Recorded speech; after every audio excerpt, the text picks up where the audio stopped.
Francisco, quando quiser.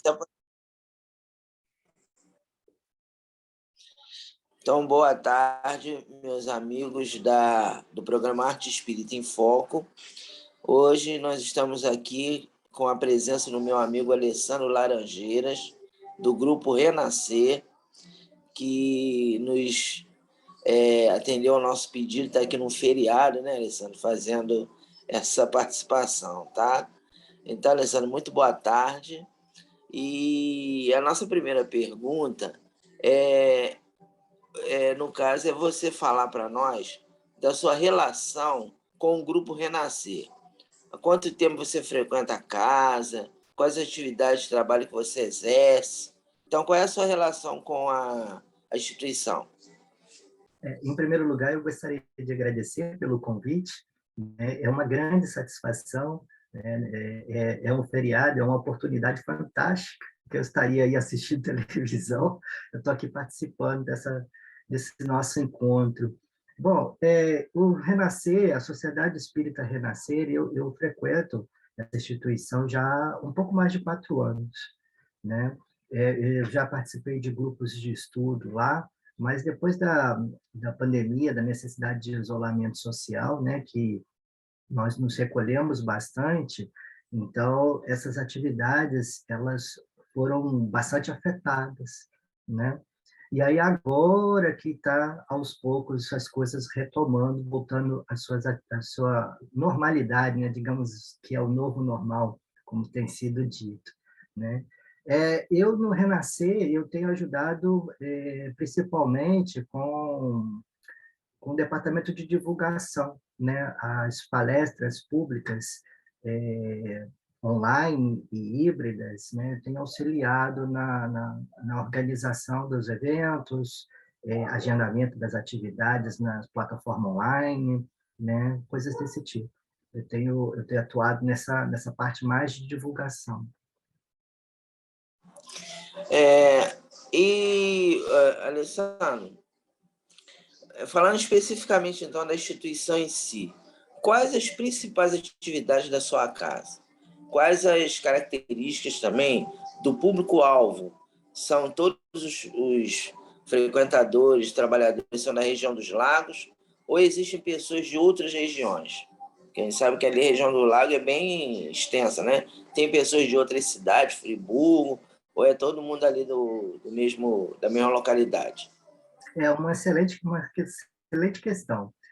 O Renascer ele tem como atividades, né, o passe, né, ele tem acontecido coletivo nas palestras de sexta-feira, presencial, em outros horários, né, ao longo do dia e da semana, e aos fins de semana, domingo, esse passe tem acontecido via WhatsApp, para os tarefeiros da casa quando tem necessidade. Nós temos atendimento de fluidoterapia, atendimento fraterno, reuniões mediúnicas, as palestras públicas, né, que às segundas-feiras ela acontece exclusivamente virtual, e às sextas-feiras ela é híbrida, né? O palestrante está presencialmente no Renascer e a gente transmite também a palestra para a plataforma online, né, para a rede social.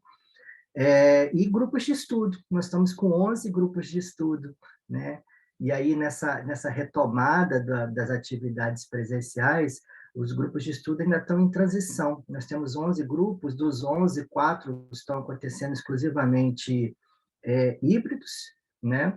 3 exclusivamente remotos e 4 presenciais. A gente está aí acontecendo essa transição, né? E a meta é que todos os grupos de estudo se passem para a modalidade presencial até o ano que vem, até 2023. Agora, na região dos lagos, né, para saber o público que acompanha o Renascer, a gente mede muito pelas palestras públicas, né? As palestras virtuais, que acontecem exclusivamente online, elas, que a gente pode perceber, é só público mesmo da região que acompanha, né? Às vezes tem palestrantes de outros estados, até de fora do Brasil, né? mas mesmo com palestrantes de fora, né, nós percebemos que o público ele é majoritariamente da região, né, do entorno de Araruama mesmo, né? E as palestras de sexta-feira que são híbridas, a maior parte do público é de Araruama e adjacências, né, das cidades próximas. E tem uma minoria que está sempre de passagem, como é a região dos lagos, né? A gente percebe público que vem de fora, né, mais uma menor quantidade, e principalmente do Rio de Janeiro, né? Quando é de fora assim da região, vem principalmente gente do Rio de Janeiro. Inclusive, o dia que eu tiver a oportunidade de ir em Araruama, eu vou passar aí na tua casa para fazer uma visita, tá bom? Tomar um cafezinho. Inclusive, nós nos conhecemos virtualmente, né, Alessandro? A gente não teve oportunidade de nos conhecermos presencialmente, apesar que a gente tem uma relação de amizade e tal, mas é à distância, né? Um dia a gente vai ter a oportunidade de se conhecer pessoalmente, se falar pessoalmente. Tomar um cafezinho e comer um pãozinho de queijo, que não pode faltar. Isso aí. Alessandro, então, em relação ao seu, né? O seu é o Conselho Espírita de Unificação, e eu queria te perguntar o seguinte: qual o seu, a que seu que vocês pertencem, e aí na sua região, quais as principais atividades do seu?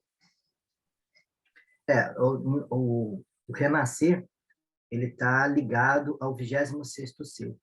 Nós temos 7 casas espíritas ligadas ao 26º seu, e o Renascer é uma delas, né? E o nosso seu, nós desenvolvemos atividades para o departamento mediúnico, departamento da família, evangelização da infância e juventude, administrativo, e nós temos departamento também de coordenação financeira. Você podia nos dizer se vocês participam do ENEF, aquele encontro da família que tem no Carnaval? Ainda não, né? Mas nós acompanhamos, mas participativamente, a colaborar na organização ainda não, né? Mês passado, nós tivemos a adesão do Departamento da Família, né? Nós temos agora a coordenadora Jussara, que é responsável pelo Departamento da Família do nosso seu, né? Desenvolvendo atividades, e a expectativa é que, para frente, os próximos eventos, principalmente do Reunir, né? Tem desenvolvido bastante, do nosso Reunir, que é o Reunir 5, tem desenvolvido bastante atividades aqui na região dos lagos, ligadas à área da família, que a gente participe também. A expectativa é essa.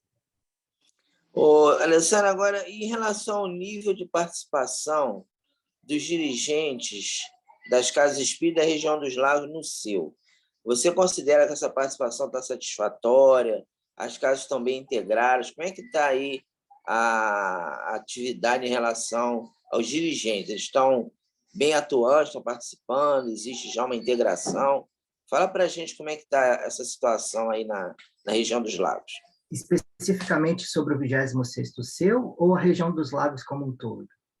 Não, especificamente o 26º seu, teu seu. Joia. Os dirigentes, né, nós temos 7 casas espíritas ligadas ao 26º seu, né? Tem outras, no município de Araruama, tem outras casas espíritas, mas ainda não integradas, né, no seu.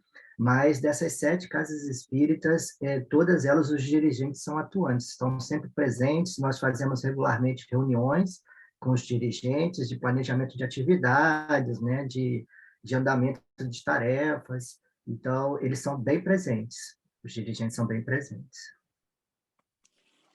Frank, Alessandro, perdão, estou me lembrando que você parece com um amigo nosso chamado Frank.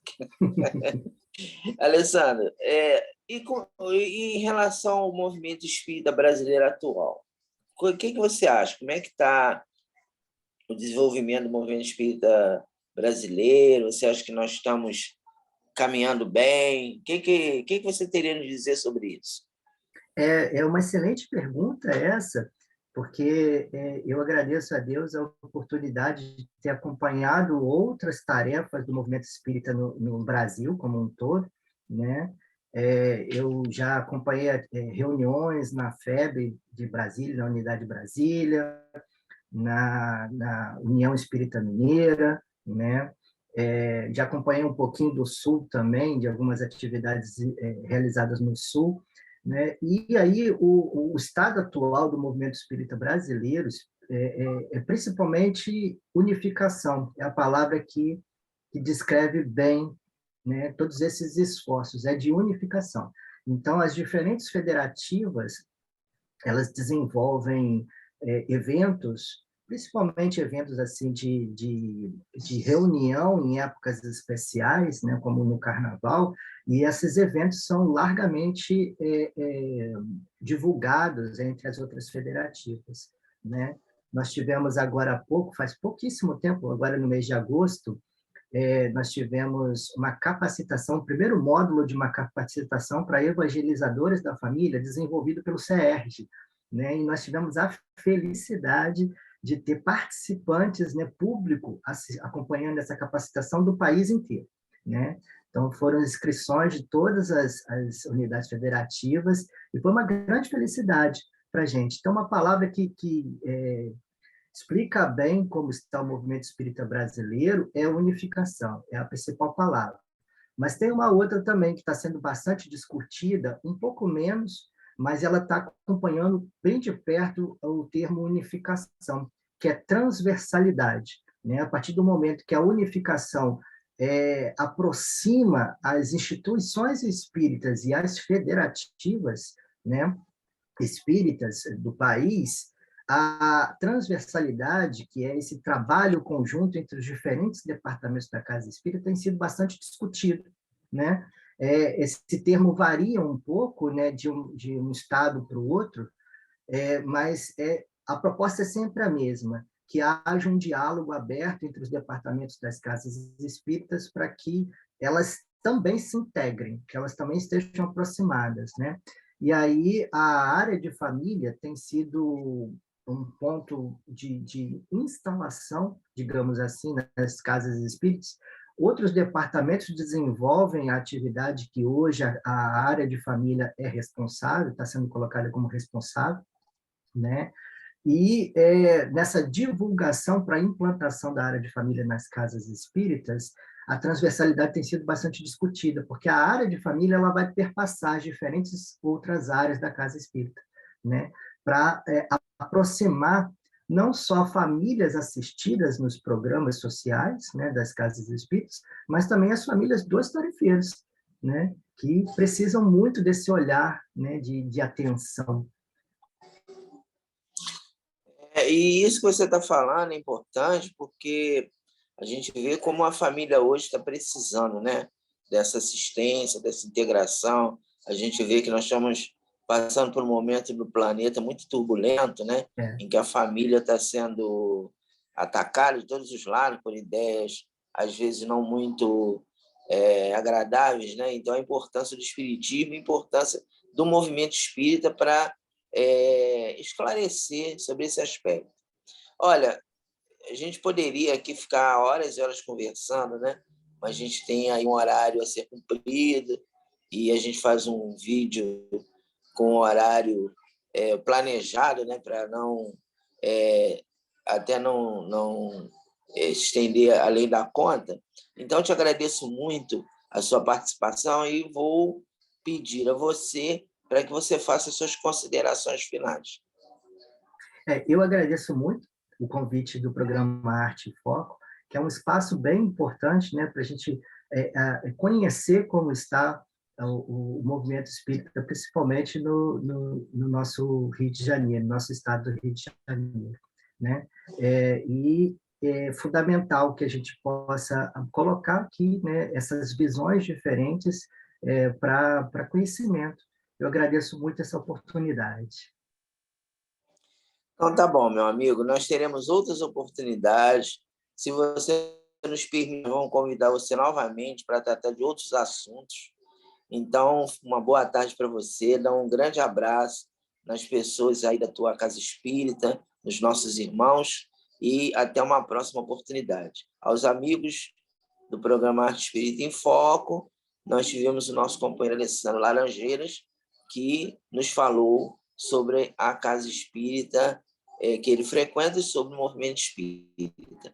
Um grande abraço, até o próximo programa.